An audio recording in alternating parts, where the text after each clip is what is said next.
টি-20 বিশ্বকাপকে ঘিরে এখন টেলিভিশনের বিশেষ আয়োজন 20 কোটিতে আপনাদের স্বাগত জানাচ্ছি। আমি নোমান আব্দুল্লাহ। আমার সঙ্গে আছেন বিসিবি নির্বাচক হান্নান সরকার। হান্নান ভাই, আপনাকে স্বাগত জানাচ্ছি আমাদের স্টুডিওতে। ধন্যবাদ নোমান।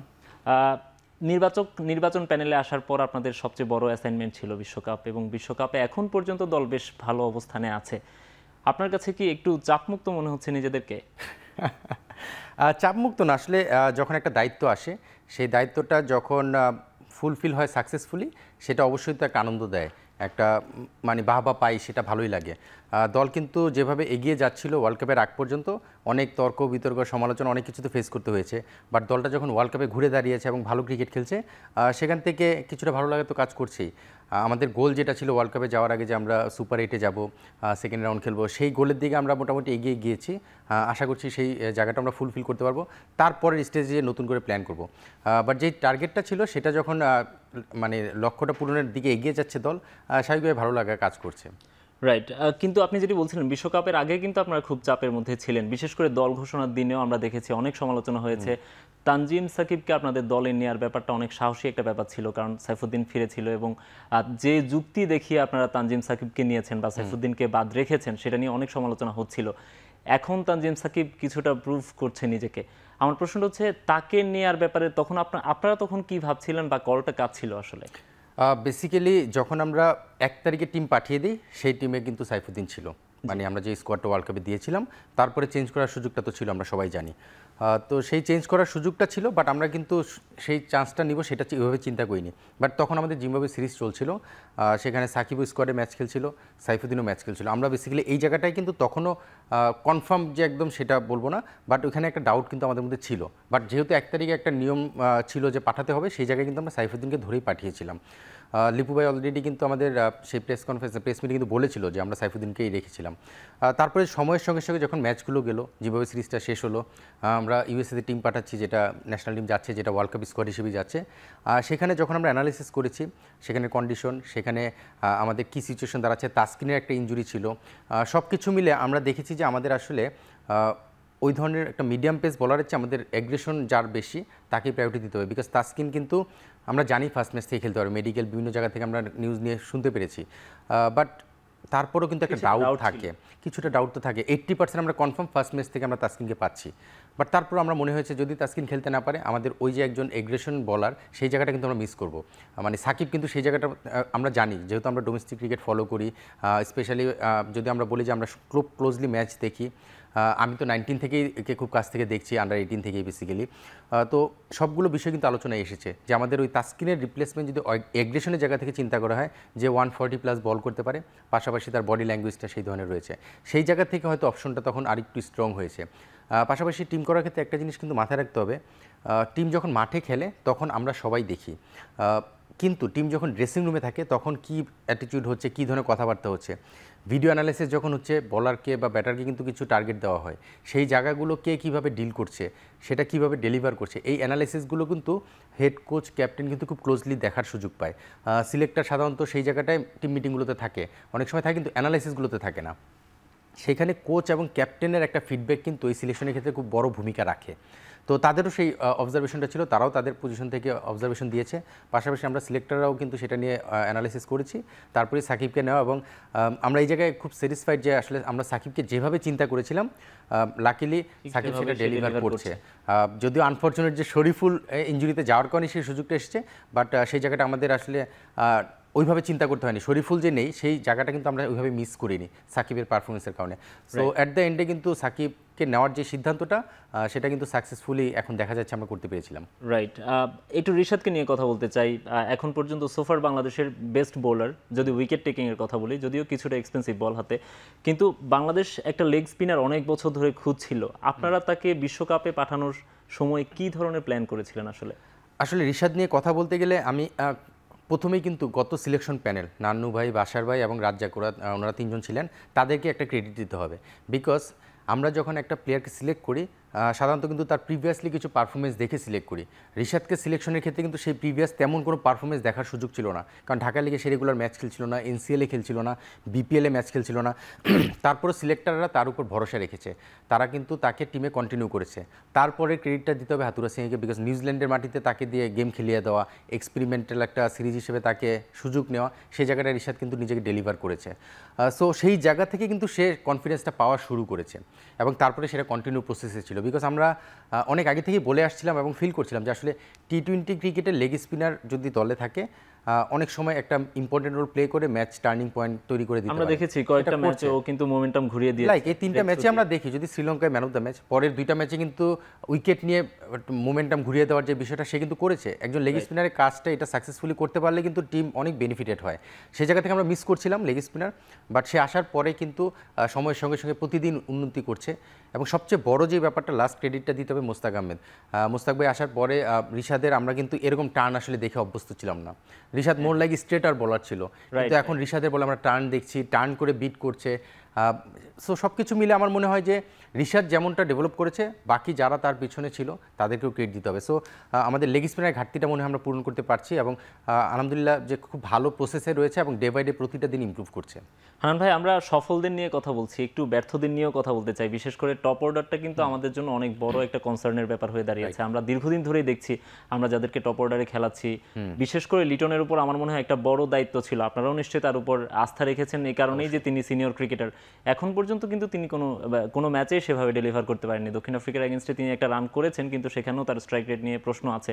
সব কিছু মিলিয়ে লিটন দাসের যে পারফরমেন্স, তাকে নিয়ে আপনাদের পরিকল্পনাটা আসলে কি, বা বিশ্বকাপ থেকে আসার পরেও আপনারা তাকে নিয়ে কিভাবে ভাববেন? বিশ্বকাপে যাওয়ার আগের জায়গাটা যদি আমরা দেখি, লিটন অফ ফর্মে ছিল, এটা লুকোচুরির কিছু না, এটা সবাই জানে, সবাই দেখছে।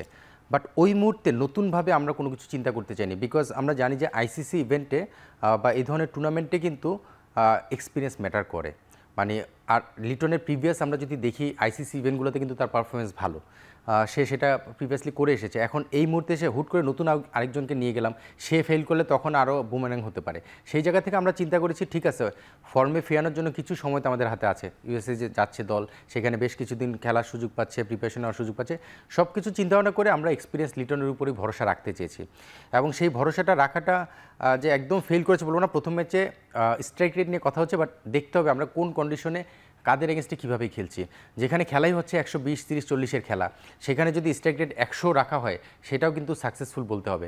লিটন কিন্তু ওই শ্রীলঙ্কার ম্যাচে যে কন্ট্রিবিউশনটা করেছে, এক সাইড আগলে রেখেছে উইকেটটাকে, লাস্টে যে রিয়াদ ফিনিশ করেছে, মাঝখানে তো হৃদয় তার কেমিও খেলেছে। সো আমার কাছে মনে হয় যে লিটনের কাছ থেকে আমরা যেটা প্রত্যাশা করি সেভাবে ফুলফিল করছে না। বাট এই মুহূর্তে আপনি অল্টারনেটিভ চিন্তা করার সুযোগও ছিল না ওয়ার্ল্ড কাপে যাওয়ার আগে। এবং এর পরে কী হবে সেটা নিয়ে এখনই কথা বলতে চাচ্ছি না, বিকজ এখনও ওয়ার্ল্ড কাপে আমাদের একটা ম্যাচ বাকি এবং আশা করছি একটার সঙ্গে আরও 3টা যোগে আরও 4টা ম্যাচ বাকি। সো এই ধরনের প্লেয়াররা আসলে ঘুরে আসতে কিন্তু সময় লাগে না, মানে কামব্যাক করে আসতে, যেটা সাকিব গত ম্যাচে করেছে। সো লিটনের উপর এখন আমরা ভরসা রাখছি। আরেকটা বিষয় হচ্ছে লিটনের কিপিংটা কিন্তু এখানে একটা প্রায়োরিটি পেয়েছে, কারণ আপনি দেখেন লিটনকে অফ করে যদি আমরা অন্য কাউকে নিতাম, তাকে কিন্তু কিপারই হতে হবে। সেই নামগুলোর সঙ্গে যাদের নামগুলো আসবে, সেই নামগুলোতে আপনারাও মনে হয় খুব কনফিডেন্টলি বলতে পারবেন না যে সেই নামগুলো বেটার অপশন ছিল। সো অফ ফর্মে থাকলেও লিটনের উপর আমাদের ভরসা রাখতে হয়েছে বিকজ অফ তার এক্সপিরিয়েন্স। একই সঙ্গে লিটন ফর্মে ফিরবে আপনারা এটা বলছেন, এটা আমরা অনেকদিন ধরেই শুনছি। একই কথাটা আমরা শুনছি শান্তর ক্ষেত্রেও, তিনি এখন ক্যাপ্টেনকে কিন্তু সামনে থেকে নেতৃত্ব দিতে হয়। সেক্ষেত্রে ক্যাপ্টেন যদি ফর্মে না থাকেন, অন্যদেরকে এনকারেজ করাও কিন্তু টাফ হয়ে যায়। শান্তর ক্যাপ্টেন্সি নিয়েও একটা প্রশ্ন কিন্তু এখন উঠে যাচ্ছে, যে তিনি যে ফর্মে আছেন, মাঠের ক্যাপ্টেন্সি নিয়ে আমরা কথা বলছি না, তার ফর্মের কারণে ক্যাপ্টেন্সি নিয়েও চিন্তা করার সময় হয়েছে হয়তো। আপনারা কি সে ধরনের কোনো চিন্তা করছেন? আসলে সত্যি কথা বলতে যেটা, তার ব্যাটিং পারফরমেন্সটা আমাদের চিন্তায় ফেলেছে। বাট আপনি দেখবেন ব্যাটিং পারফরমেন্স চিন্তায় ফেললেও ক্যাপ্টেন্সিটা কিন্তু মাঠে চমৎকার করছে। সবচেয়ে পজিটিভ যেই বিষয়টা সেটা হলো টিমের এনভায়রনমেন্টটা কিন্তু ডিফারেন্ট, যেটা কিন্তু আমরা এই ওয়ার্ল্ড কাপের আগে যদি দেখি বেশ কিছুদিন এই জায়গায় স্ট্রাগল করছিলাম। ড্রেসিং রুমের এনভায়রনমেন্ট, টিমের জেলিংয়ের যে ব্যাপারটা, সেই জিনিসগুলো নিয়ে কিন্তু অনেক আলোচনা সমালোচনা হয়েছে। সেটা সিরিজেও হয়েছে, ওয়ার্ল্ড কাপের মতো ইভেন্টেও হয়েছে। সেখান থেকে কিন্তু এই বছর বা এই ওয়ার্ল্ড কাপে কিন্তু আমরা দলটাকে দেখছি একটা দল হিসেবে খেলছে।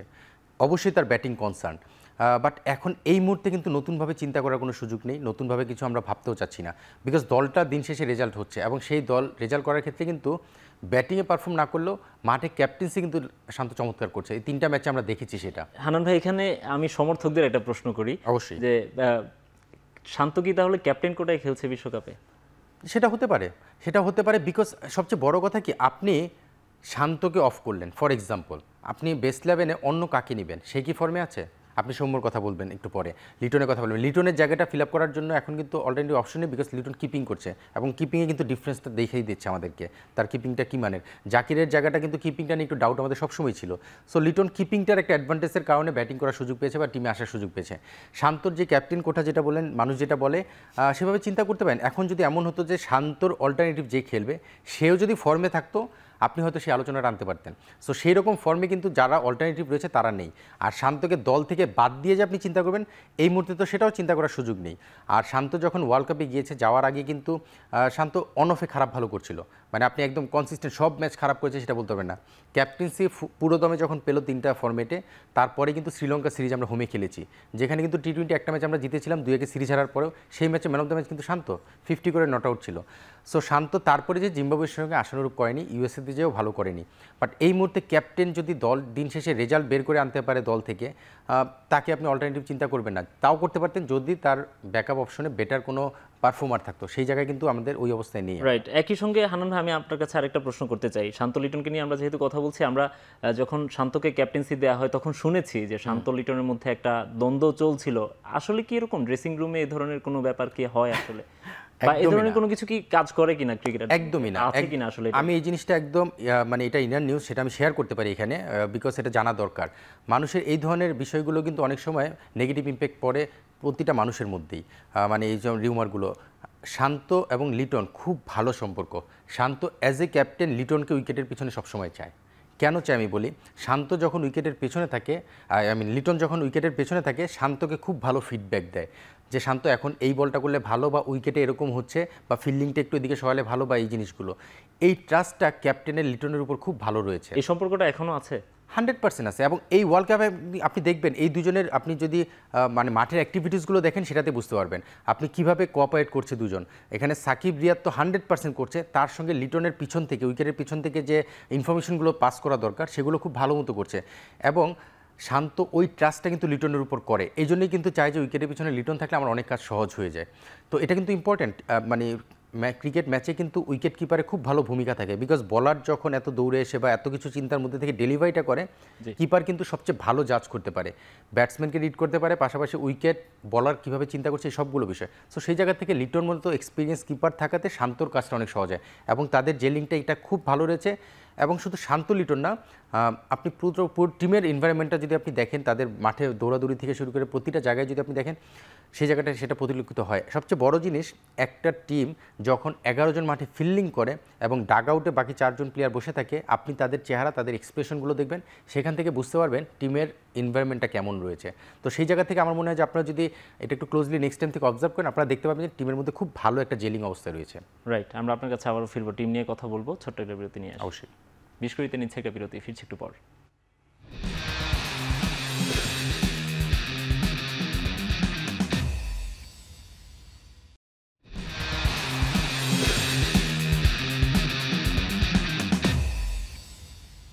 বিরতির পর ফিরে এলাম, আপনারা দেখছেন বিস্কুরি। হান্নান ভাই, আমরা টিম নিয়ে কথা বলছিলাম, আমরা একটু সৌম্যকে নিয়ে কথা বলতে চাই, যেহেতু টপ অর্ডার নিয়ে কথা বলছিলাম। সৌম্যকে আমরা দেখেছি যে বিশ্বকাপের আগে তিনি ইনজুরিতে ছিলেন, ডিপিএলে কোনো ম্যাচ খেলেননি, তারপর তাকে বিশ্বকাপের দলে রাখা হয়েছে, এবং বিশ্বকাপে তাকে প্রথম ম্যাচ খেলা হয়েছে, তিনি ফেল করেছেন, ড্রপ করা হয়েছে। কিন্তু প্রশ্নটা যেখানে গণমানুষেরও প্রশ্ন, সবার প্রশ্ন, সেটা হচ্ছে যে সৌম্য সরকার কি বিশেষ করে কোচের কি আলাদা করে সুনজরে থাকেন, বা তার কি একটা পছন্দ থাকে তাকে দলে নেওয়ার ক্ষেত্রে? তাকে দলে নেওয়ার ক্ষেত্রে তার সুনজরটা আমি ওইভাবে বলবো না, এটা হলো ট্রাস্টের বিষয়। মানে একজন প্লেয়ার এবং কোচের মধ্যে ট্রাস্টের বিষয় থাকে, কে কার উপর কতটা ট্রাস্ট করে, সেই ট্রাস্টটা তৈরি হয় কিন্তু প্লেয়ারের পারফরমেন্স থেকে। মানে এমন না যে সৌম্য তো এমন কোনো পারফরমেন্স করেননি গত কয়েক বছরে, এই পারফরমেন্সের উপর ট্রাস্টটা হয়। এই ট্রাস্টটা কিন্তু তৈরি হয়েছে এর আগের বার যখন হাতু ছিল, তখন কিন্তু সৌম্য ভালো খেলছিল, সেখান থেকে তার ট্রাস্টটা তৈরি হয়েছিল। তারপরে যখন আবার এবার হাতু আসলো, আসার পরে সৌম্যকে ফিরিয়ে এনেছে, ফিরিয়ে আনার ক্ষেত্রে সৌম্যর খুব ভালো পারফরমেন্স ছিল সেটা বলবো না, বাট ওইখানে সৌম্যকে ব্যাক করার চেষ্টা করেছে, যেটার প্রতিদান সে নিউজিল্যান্ডে যে দিয়েছে একটা ওয়ানডেতে খুব ভালো করেছে। আমি সেটাতেও যাব না। এখানে আপনি সবসময় কিন্তু অপশনগুলো দেখতে হবে। সৌম্যর সঙ্গে আমি যাদের কম্পেয়ার করব ওই কম্প্যারিজনের অপশনগুলো দেখতে হবে। এই মুহূর্তে আমরা কিন্তু যদি কম্প্যারিজনে যাই, আপনি যদি একটা টেবিলে বসেন 3-4টা নাম বসান, সেখানে নামগুলোর সঙ্গে আপনি কম্পেয়ার করে দেখবেন সৌম্য আপনার জন্য মোর ইউজফুল। কেন ইউজফুল আমি বলি, তার 2টা ওভার আপনার জন্য ইম্পর্টেন্ট রোল প্লে করতে পারে, তার ফিল্ডিংটা ভালো, সে ব্যাটিংয়ে যেই ইন্টেন্টে খেলে টি-20 ক্রিকেট সেটা ডিমান্ড করে। সো এই জায়গা থেকে কিন্তু কোচ তাকে ব্যাক করার চেষ্টা করে। এখন আপনি যদি বলেন টেস্ট টিমে কি সৌম্যকে রাখবেন, কোচ তো সৌম্যকে পছন্দ করে, সে চাইলেই কি টেস্ট টিমে থাকবে? তাহলে এটা বিষয় হচ্ছে কোচ তাকে পছন্দ করার বিষয় না, ওই স্পেসিফিক ফরম্যাটটা আসলে এই প্লেয়ারটার সঙ্গে যায় বেশি কম্পেয়ার টু অন্য প্লেয়ারের সঙ্গে। সো এখানে পছন্দ করলে যে সে সিলেক্টেড হয়ে যাবে বা আমাদেরকে সিলেক্টারদের বললে আমরা নিয়ে নিব, ব্যাপারটা এরকম না। এখানে লজিকগুলো থাকে। মানে আপনি সিলেক্টর হিসেবে আপনি এখন ক্লিয়ার করছেন, সেজন্য আপনার কাছে আসলে সেজন্যই প্রশ্নগুলো করা। আমি বলছি যে এখন তারপরে বিষয় হচ্ছে ওকে নেওয়ার জন্য কি আপনাদেরকে আসলে কোনো ধরনের চাপ তো বলবো না, মানে আপনাদেরকে রিকোয়েস্ট করা হয় বা আপনাদেরকে ইয়ে করা হয়, আলাদাভাবে কিছু বলা হয়? আলাদাভাবে না, মানে তার ইম্পর্টেন্সটা তুলে ধরা হয় আমাদের সামনে। আচ্ছা, এবং ইম্পর্টেন্সটা যখন তুলে ধরা হয়, আমরা তার সঙ্গে যে বাকিদের কম্প্যারিজন করি, ইম্পর্টেন্সটা তারটা বেশি মনে হয়। এবং সেটা আপনি দেখেন ডিপিএলে সে ম্যাচ খেলতে পারেনি ইনজুরির কারণে। ডিপিএলে ম্যাচ না খেলেও সে কিন্তু জিম্বাবুয়ে সিরিজে একটা ম্যাচ খেলেছে, লাস্ট ম্যাচটা সে একটু স্ট্রাগল করেছে, কিন্তু নট আউট থেকে কিন্তু ম্যাচ ভালো একটা ব্যাটিং করেছে, 40+ একটা রান করেছিল। তারপরে আমরা যদি দেখি ইউএসএতে, যেখানে সিরিজ আমরা হেরে গিয়েছি, লাস্ট ম্যাচে কিন্তু নট আউট থেকে ম্যাচ শেষ করে বেরোছে ওর সৌম্য এবং তামিম। সো একদম অফ ফর্মে ছিল বলবো না, কিন্তু কিছু কিছু রান করছিল। এবং আমার কথা হলো যে আমরা সেখানে, আমি কিন্তু বারবার ঘুরে ফিরে একটা কথাই বলছি, এবং লিপু ভাই কিন্তু প্রেস মিটে একটা খুব ভালো কথা বলেছিল এট দ্য এন্ডে, আপনারা সবসময় বলেন যে একে বাদ দাও, বাদ দিয়ে নিব কাকে সেটাও বলার জরুরি। আমি যদি সৌম্যকে বাদ দেই, সৌম্যকে বাদ দিয়ে নিব কাকে, সেই নামটা আসলে আপনাদের পাইপলাইন কেন তৈরি হয়নি এরকম একটা প্রশ্ন উঠবে, যদিও আপনারা এখনো সেটার জন্য সেটা একটা ডিফারেন্ট আলোচনা, সেটাতে আমরা হয়তো আরেকটা শোতে ডিটেইল আলাপ যেতে পারি। বাট এই মুহূর্তে আসলে ওয়ার্ল্ড কাপ নিয়ে যদি কথা বলি এবং এই প্লেয়ার স্পেসিফিক 2-1 প্লেয়ার নিয়ে কথা বলি, অপশনগুলোর জায়গা থেকে চিন্তা করে আমাদের এদেরকে বেস্ট অপশন মনে হয়েছে, তাদেরকে আমরা পিক করেছি। আরেকটা কথা কিন্তু শুরুতেই বলেছি, আইসিসি ইভেন্টে কিন্তু এক্সপিরিয়েন্স ম্যাটার করে এবং সেই এক্সপিরিয়েন্সটার দিকেও কিন্তু নজর দিতে হয়। বাইলেটারাল সিরিজে কিন্তু অনেক সময় নতুন অনেক কিছু চিন্তাভাবনা করা যায়, বাট আইসিসি ইভেন্টে এক্সপিরিয়েন্স ম্যাটার করে, সেই জায়গাটা আমরা প্রায়োরিটি দিতে হয়। আচ্ছা, আপনাদের বেস্ট ক্রিকেটার সাকিব আল হাসানকে নিয়ে একটু কথা বলতে চাই। তার কিন্তু অবসর নিয়েও প্রশ্ন ওঠা শুরু হয়েছে। কদিন আগে ভারতীয় একজন কিংবদন্তিও বলছিলেন, যদিও সাকিব পরের ম্যাচেই ব্যাক করেছেন, তারপর দীর্ঘমেয়াদী পরিকল্পনা, আপনারা যেহেতু দায়িত্ব নিয়েছেন, দীর্ঘমেয়াদী একটা প্ল্যান তো নিশ্চয়ই আপনাদের আছে। সাকিবকে নিয়ে, রিয়াদকে নিয়ে, আপনাদের দুজনকে নিয়ে জিজ্ঞেস করছি, আপনাদের ভাবনা কি? এখানে আসলে ভাবনার কিছু নেই। মানে আমি কিন্তু ওই আমার ফার্স্ট সিলেক্টর হওয়ার পরে আলোচনায়, মানে ফার্স্ট প্রেস মিটে বলেছি যে এখানে বয়সটা বিষয় না, সে 35, 40 নাকি 42 সেটা বিষয় না। বিষয় হচ্ছে সে টিমে কতটুকু অপরিহার্য। সে যদি ফিট থাকে, সে যদি পারফর্ম করে, তাকে যদি টিম ডিমান্ড করে ওই পজিশনের বেস্ট প্লেয়ার হিসেবে, সে সেখানে খেলবেই। আর সাকিব রিয়াদের সঙ্গে আমাদের 1-to-1 যে কথা হয়েছে, সেখান থেকে তারা কিন্তু এখনও রিটায়ারের ব্যাপারে আমাদের সঙ্গে কোনো আলোচনাই করেনি, এবং আমরাও চিন্তা করছি না, বিকজ আমরা এখনও দেখছি এই দুজন প্লেয়ারের জায়গায় যাদেরকে আমরা রিপ্লেস করার চিন্তা করি তারা এখনও রেডি না। সো আমরা হুট করে যে এই ধরনের নেগেটিভ একটা চিন্তায় চলে যাব, তাকে অবসর নিয়ে নিতে হবে, সে খেলা ভুলে গেছে, এই ধরনের অনেক কথা হচ্ছে, বাট আলটিমেটলি একটা অল্টারনেটিভ চিন্তা তো আপনাদের থাকবে নিশ্চয়ই। এটা ভালো কথা, এটা হলো আমাদের পাইপলাইন বা আমাদের ফিউচার প্ল্যান। সেই জায়গায় আমরা কাজ করা শুরু করেছি। আমরা আসার পরে 3 মাস হয়েছে, এখনই আমরা বলবো না যে সাকসেস, বাট সেটাতে আমাদের কাজ শুরু করেছে। আমরা এ টিমে বেশ কিছু প্রোগ্রাম রয়েছে, এবার এইচপির কিছু প্রোগ্রাম রয়েছে, আমাদের টিম অস্ট্রেলিয়া যাচ্ছে, তারপরে এ টিমের পাকিস্তান ট্যুর আছে, নিউজিল্যান্ড এ টিম আসছে। সো ওই জায়গায় আমরা এই জায়গাগুলোতে কিছু কাজ করা শুরু করেছি। সো সেটার জন্য আমাদেরকে একটু সময় দিতে হবে। আমরা মাত্র 3 মাস হয়েছে দায়িত্ব নিয়েছি, বাট আমরা সেই জায়গায় ফোকাস করছি। আমার বিশ্বাস তারা যখন রিটায়ার্ডে যাবে, সেটা 1 বছর হতে পারে, এই টুর্নামেন্ট হতে পারে, 2 বছর হতে পারে, তখন যেন আরেকজন প্লেয়ারকে সেম মানে না হলেও অন্তত ওই ক্যাটাগরির মানে রিপ্লেসমেন্টটা হতে পারে, সেই জায়গায় আমরা ফোকাস করছি এবং কাজ করা শুরু করেছি। সো হ্যাঁ, এখনই তাদের রিটায়ারমেন্ট বা তাদেরকে সরিয়ে আমরা ডিফারেন্ট কিছু চিন্তা করতে চাচ্ছি না। অবশ্যই এ টিম বা এইচপির প্রোগ্রামে আমরা তাদেরকে প্রসেসের মধ্যে রেখেছি। রাইট। আর হৃদয় এবং জাকির আলীকে নিয়ে আপনাদের প্ল্যানটা একটু জানতে চাই। তাদের রোলটা আসলে স্পেসিফিকভাবে, তাদের রোলটা কি আসলে টিমে? এটা তো এখন আসলে সবার কাছে ক্লিয়ার। হৃদয় হচ্ছে আমাদের, হৃদয়ের ব্যাপারে আমরা জানতাম যে তাকে ফিনিশিং রোলটা দেওয়া হয়েছিল, আমরা শুরুতে শুনেছিলাম সেটি, যখন সাকিব ক্যাপ্টেন ছিল বলা হয়েছে মাহমুদুল্লাহ রিয়াদের পরিবর্তে তাকে নেওয়া হয়েছে, কিন্তু এখন তো সে উপরের দিকেই খেলছে। না, রোলটা চেঞ্জ হয়েছে। মানে এখন রিয়াদ আসার পরে কিন্তু হৃদয়ের রোলটা একটু ডিফারেন্ট। সে হলো মাঝখানের ইনিংসটাকে মানে প্রয়োজনে ক্যারি করবে, প্রয়োজনে অ্যাটাকিং হবে, এই ধরনের অ্যাবিলিটি কিন্তু খুব কম প্লেয়ারের থাকে। হৃদয় যেমন একও নিতে পারে, পাশাপাশি কিন্তু বড় শটও খেলতে পারে। এই ধরনের প্লেয়ার কিন্তু সবসময় পাওয়া যায় না। তো হৃদয়কে নিয়ে আমাদের সেই জায়গাটা ওই ইউজের ব্যাপারটা মাথায় রয়েছে। অনেকেই বিভিন্ন সময় বলে রিয়াদকে আরও উপরে খেলানো উচিত, হৃদয়কে আরও উপরে খেলানো উচিত। আসলে খেলারই তো হবে না, টিম কম্বিনেশনের ব্যাপার আছে, রোলটার ব্যাপার আছে, যেটা আপনি ভালো কোশ্চেন যে কার রোলটা কী। রিয়াদ যেহেতু এখানে আমাদের ফিনিশিং রোলটা প্লে করছে এবং খুব সাকসেসফুলি করছে কামব্যাক করার পরে, তাকে সেই রোলটা দেওয়া হয়েছে বলেই কিন্তু সে ওই পজিশনে ব্যাট করছে। বাট হৃদয়ের রোলটা কিন্তু আবার ডিফারেন্ট। সে কিন্তু টিমের প্রয়োজনে উইকেটে ক্যারি করে দূরে নিয়ে যাবে, আবার যদি ডিমান্ড করে যে 150-60 স্ট্রাইক রেটে খেলতে হবে সেটাও করতে পারে। সো আসলে রোলটা টোটালি ডিফারেন্ট। আর জাকের আলী অনেক যে ইনিংসটা খেলেছে 7 বলে 14, ওর রোলটাই এরকম। সে কিন্তু 10, 12, 15 বলের বেশি পাওয়ার কথা না 7 নম্বর। কিন্তু সাউথ আফ্রিকার সঙ্গে তো তিনি তার রোলটা কি প্লে করতে পেরেছেন 9 বলে 8 রান ইনিংসটা। এখন বিষয়টা হচ্ছে একটা ব্যাটার প্রতি ম্যাচে সাকসেস হবে সেটা আপনি বলতে পারেন না। আপনি এর আগে ওটার উপর কিন্তু বাংলাদেশের জয়টা ডিপেন্ড করছিল 100%। এই জন্যই তো আমরা হেরেছি। সে তার রোল প্লে করতে পারেনি বলে, সাকসেসফুলি করতে পারেনি বলে আমরা ম্যাচ হেরেছি, সিম্পল।